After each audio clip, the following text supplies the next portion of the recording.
through the years, we have served on the theme team together. We call it with Ladies Retreat. Mm-hmm. The Ladies Retreat theme team. There are 5 of us on that team. A couple of the last ones ago that we had, you were unable to be at that theme team meeting. We're sitting around, we're going over the order of service as we always do. Our theme is bloom, thriving in all seasons.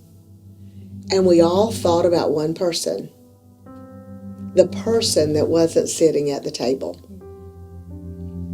And I can't remember exactly who said your name first, but we're all like, yes.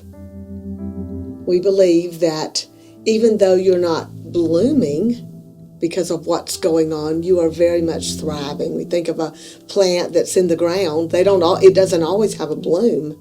That seed is sitting there and it's thriving because it's waiting for that time when it's going to bloom. I had gone to just a yearly checkup with my regular doctor, and she expressed some concern about something that she felt, and I had felt it before also. And I knew it had just shown up a few weeks before, so I met with her, and she was unsure herself. And so she said, you know what, I'm going to make a plan for you. She said, you're going to go for your mammogram next week, and when you do, I'm going to have a diagnostic ultrasound right afterwards where a radiologist looks at it right then and there and tells you what they think.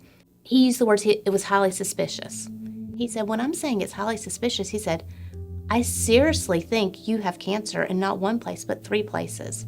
And he said, you have to have biopsies done on these 3 different places.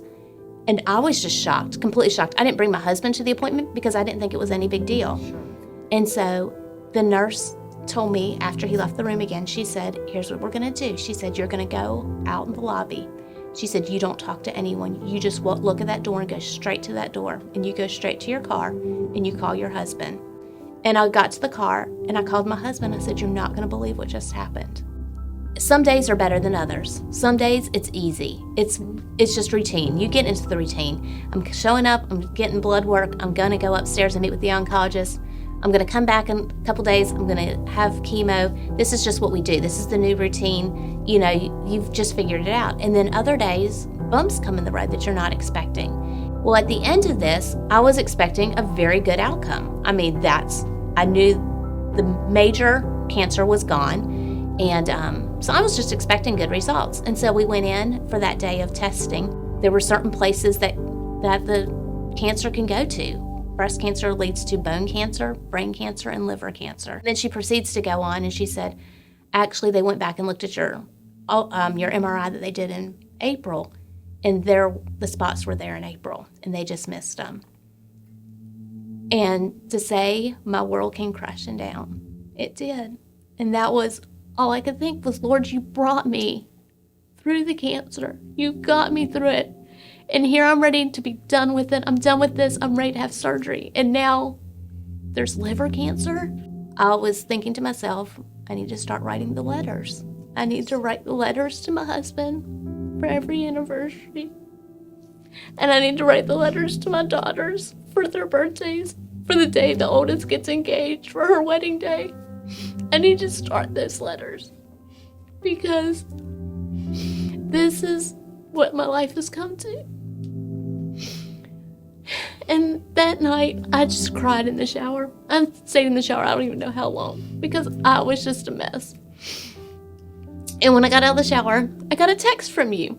And it was from Mark 5. And it was, be not afraid, only believe. And the verse, and this was just happened to be on the screenshot that you sent me, the verse right above it, or right there, and it said, daughter, thy faith hath made thee whole. Go in peace and be whole of thy plague. And I didn't sleep that night. I couldn't sleep. I mean, I'm dying of liver cancer now in my eyes.